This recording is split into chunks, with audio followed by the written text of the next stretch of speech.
14 ফেব্রুয়ারির পর আপনি যদি কোথাও ইনভেস্ট করেন বা শেয়ার ট্রেডিং করেন, সেক্ষেত্রে খুব সাবধানে আপনাকে সেটা করতে হবে। কাউকে টাকা ধার দিলে সে ব্যাপারে খুব সতর্কতা অবলম্বন করতে হবে। মকর রাশি বা লগ্নের পারিবারিক জীবনের দিক থেকে দেখতে গেলে ফেব্রুয়ারি মাস যথেষ্ট ভালো যাবে। বাড়িতে কোনো পূজা পাঠ বা মাঙ্গলিক কার্য সম্পন্ন হতে পারে। 20 ফেব্রুয়ারি পর্যন্ত কাজের প্রচুর পরিমাণে প্রেসার থাকবে। এই সময় কাজের পরিমাণ বা সেলস টার্গেট কিন্তু বাড়তে পারে।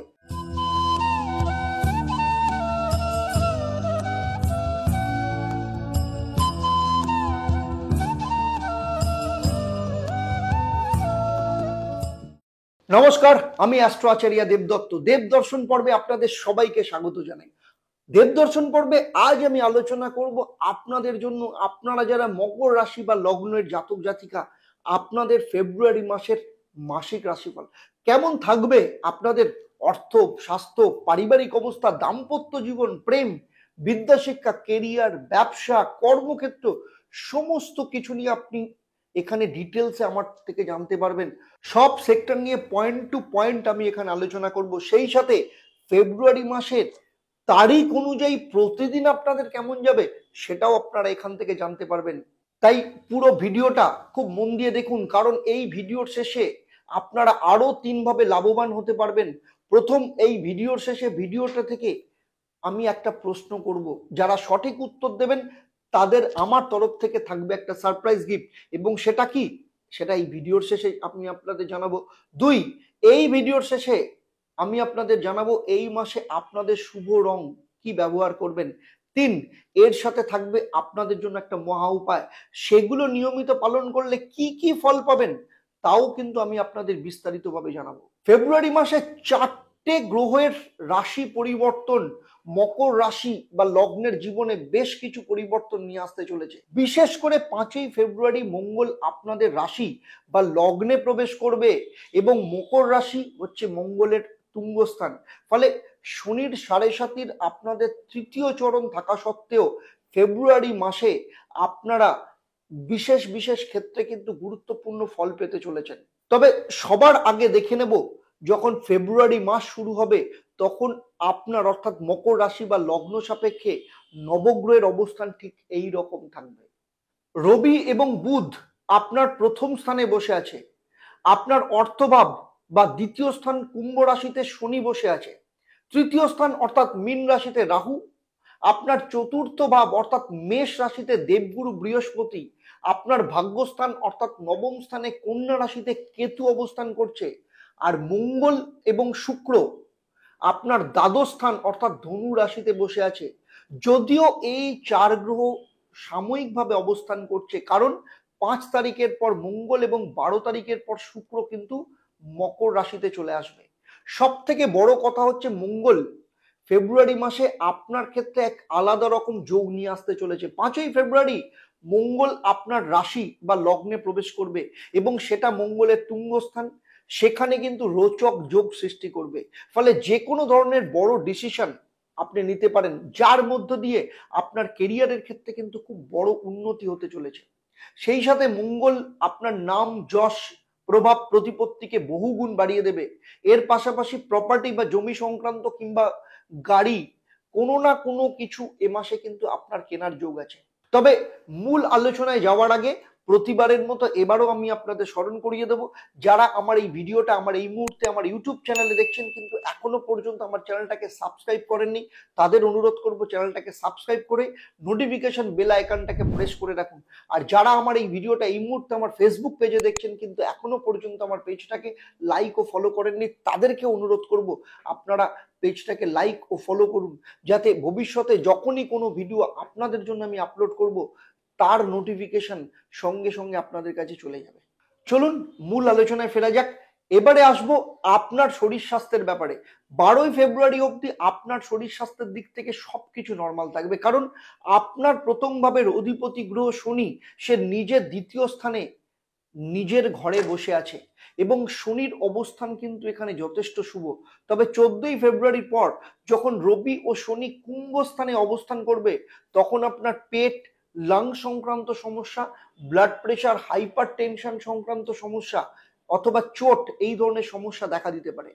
ফেব্রুয়ারি মাসে মকর রাশি বা লগ্ন সাপেক্ষে আপনার অর্থভাবের অধিপতি গ্রহ শনি কুম্ভ রাশিতে নিজের ঘরে অবস্থান করছে। তবে 13 তারিখ অবধি আপনার কাজকর্মের মধ্যে আপনি বিজি থাকবেন। আসলে শনি অর্থ দেয়, কিন্তু তার সাথে আপনাকে অতিরিক্ত পরিশ্রম করায়।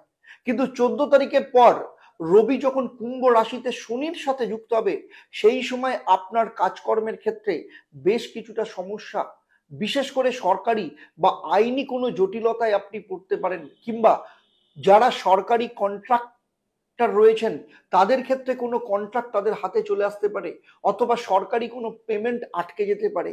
সেই সাথে গভর্নমেন্ট কোনো অফিসিয়ালের সাথে আপনার সম্পর্কে সমস্যা দেখা দিতে পারে, আপনাকে কোনো পেনাল্টি দিতে হতে পারে। সেই সাথে যদি কাউকে টাকা ধার দেন কিংবা কোনো ইনভেস্ট করেন, সেখানে কিন্তু লোকসান হওয়ার সম্ভাবনা রয়েছে। তাই সার্বিকভাবে দেখতে গেলে আপনার রোজগার নর্মাল থাকলেও আপনার অর্থহানি বা খরচ তার থেকে বেশি হবে। তাই 14 ফেব্রুয়ারির পর আপনি যদি কোথাও ইনভেস্ট করেন বা শেয়ার ট্রেডিং করেন, সেক্ষেত্রে খুব সাবধানে আপনাকে সেটা করতে হবে। কাউকে টাকা ধার দিলে সে ব্যাপারে খুব সতর্কতা অবলম্বন করতে হবে। মকর রাশি বা লগ্নের পারিবারিক জীবনের দিক থেকে দেখতে গেলে ফেব্রুয়ারি মাস যথেষ্ট ভালো যাবে। বাড়িতে কোনো পূজা পাঠ বা মাঙ্গলিক কার্য সম্পন্ন হতে পারে। এবারে আসবো আপনাদের পঞ্চম স্থান নিয়ে। আপনাদের পঞ্চম স্থান অর্থাৎ বৃষ রাশি এবং পঞ্চম স্থানের অধিপতি গ্রহ শুক্র বর্তমানে আপনার দ্বাদশ স্থানে অর্থাৎ ধনু রাশিতে অবস্থান করছে। প্রথমেই আসবো যেসব মকর রাশি বা লগ্নের জাতক জাতিকাদের সন্তান আছে, তাদের ক্ষেত্রে 12 ফেব্রুয়ারি পর্যন্ত সময় আপনার সন্তানের পড়াশোনা কিংবা কেরিয়ারের ক্ষেত্রে ফোকাস কিছুটা সরে যেতে পারে। এই সময় কনসেন্ট্রেশনের অভাব দেখা দিতে পারে। এই সময় তার মধ্যে অলসতার ভাব একটা দেখা দিতে পারে। সেই সাথে আপনার সন্তান কোনো রিলেশনের মধ্যে জড়িয়ে পড়তে পারে।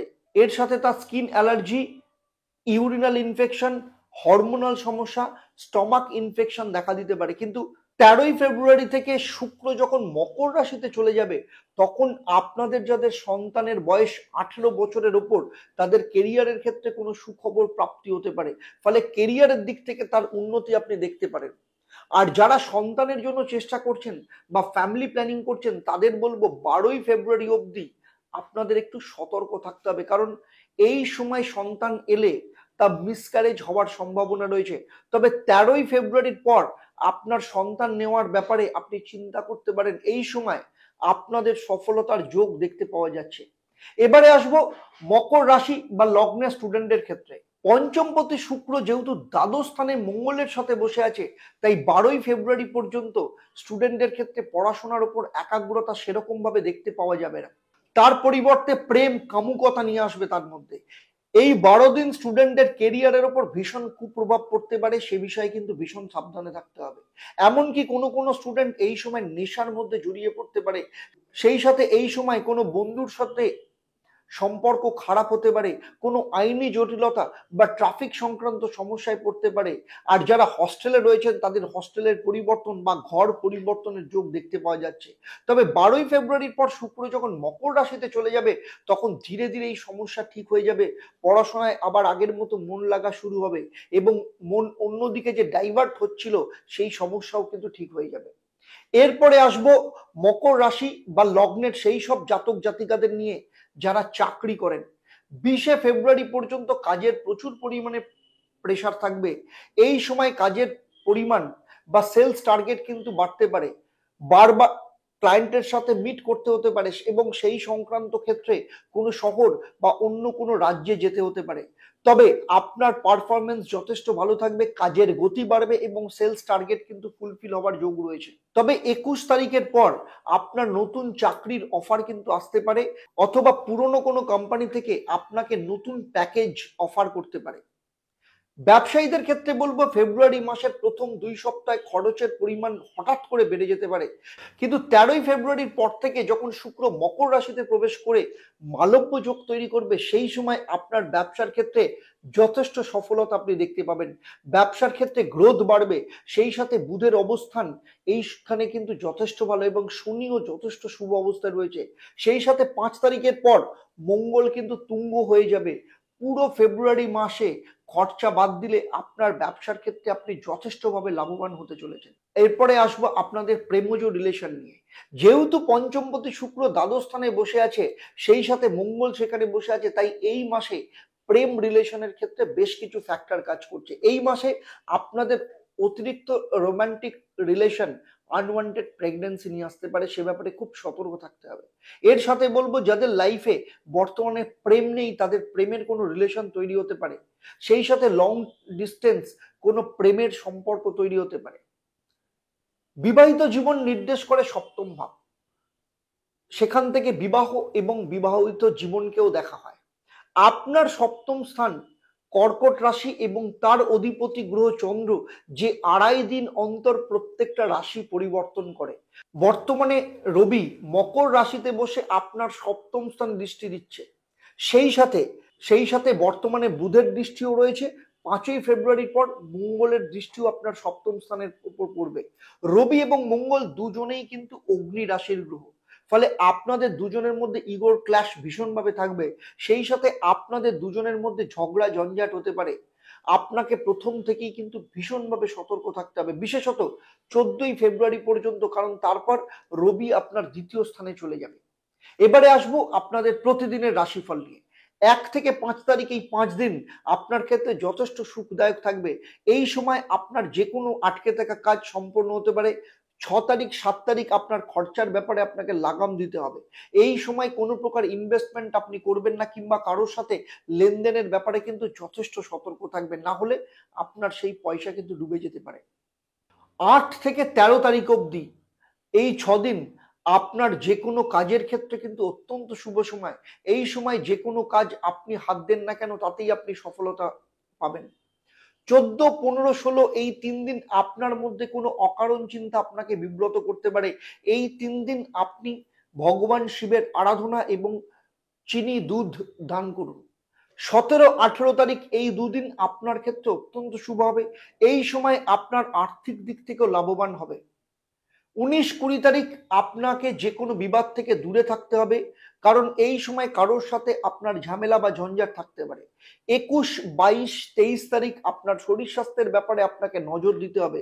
বাকি 23, 24 থেকে 29 তারিখ আপনার ক্ষেত্রে যথেষ্ট ভালো সময়।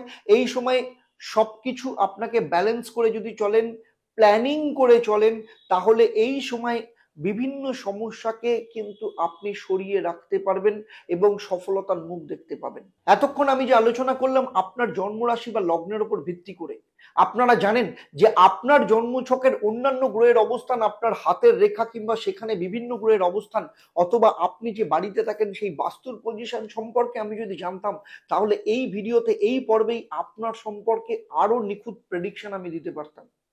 এই পুরো ভিডিও আপনার কেমন লাগলো অবশ্যই আমাকে কমেন্ট করে জানাবেন। আর যদি ভালো লাগে তাহলে অবশ্যই লাইক এবং অন্যদের শেয়ার করবেন। আর যদি এর সাথে নতুন অন্য কোনো বিষয় আপনার জানার থাকে তাহলে অবশ্যই আমাকে কমেন্ট বক্সে লিখে জানাবেন। আমি চেষ্টা করব ভবিষ্যতে তার উপর ভিডিও করার জন্য। এই মাসে আপনার শুভ রং নীল এবং গোলাপি। আপনি প্রতিদিন কাককে খাওয়ান এবং সন্ধেবেলায় শনিদেবের বীজ মন্ত্র 108 বার পাঠ করুন। ওম প্রাং প্রিং প্রং স্বাহ শনেশ্বরায় নমঃ। সেই সাথে প্রতিদিন সকাল এবং সন্ধেবেলায় শুক্রদেবের বীজ মন্ত্র 108 বার পাঠ করুন। ওম দ্রাং ধ্রিং দ্রং স্বাহ শুক্রায় নমঃ। এই নিয়মগুলো যদি প্রতিদিন নিয়মিতভাবে করেন তাহলে প্রথমত শনিদেব তুষ্ট হবেন। শনি যেহেতু আপনার অর্থভাবে বসে আছে এবং শনিদেব ন্যায়ের দেবতা, ফলে আপনি যা পরিশ্রম করবেন সেই অনুযায়ী আপনি ফল পাবেন। শুক্রদেব আপনার পঞ্চম স্থানের অধিপতি, সে প্রথমে আপনার দ্বাদশে এবং পরে আপনার লগ্ন বা রাশিতে বসে আপনার সপ্তম স্থানকে দৃষ্টি দেবে। ফলে আপনার সম্পর্ক, সন্তানের পড়াশোনা, সব দিক থেকে যে সমস্যাগুলো রয়েছে সেই সমস্যাগুলো সরে গিয়ে খুব ভালো ফল পেতে শুরু করবেন। এবারে আসবো আমি এই পর্বের প্রশ্ন। আমি এই পর্বে উল্লেখ করেছি ফেব্রুয়ারি মাসে কোন 3 দিন আপনাকে ভগবান শিবের উপাসনা এবং চিনি ও দুধ দান করা আপনার পক্ষে শুভ হবে। যারা সঠিক উত্তর দেবেন তাদের মধ্যে থেকে লাকি ড্রয়ের মাধ্যমে আমি 3 জন সঠিক উত্তরদাতাকে বেছে নিয়ে তাদের কিংবা তাদের পরিবারের কোনো একজন সদস্যের জন্মছক ও তার সমস্যা নিয়ে পরামর্শ দেব। আপনারা জানেন যে আমার এই পরিষেবা আপনাদের জন্য সম্পূর্ণ বিনামূল্যে থাকে, তবে আপনাকে অবশ্য সেই ব্যক্তিকে মকর রাশি বা লগ্নের জাতক জাতিকা হতে হবে। আজকের মতো আপনাদের কাছ থেকে আমি বিদায় নিচ্ছি। আবার দেখা হবে আপনাদের সাথে পরবর্তী ভিডিও কুম্ভ রাশি বা লগ্নের জাতক জাতিকাদের নিয়ে। আপনারা আপনাদের পরিবারের সমস্ত সদস্যদের নিয়ে সুখে থাকুন, শান্তিতে থাকুন, আনন্দে থাকুন, সুস্থ থাকুন এবং নিয়মিত দেখতে থাকুন দেবদর্শন। নমস্কার।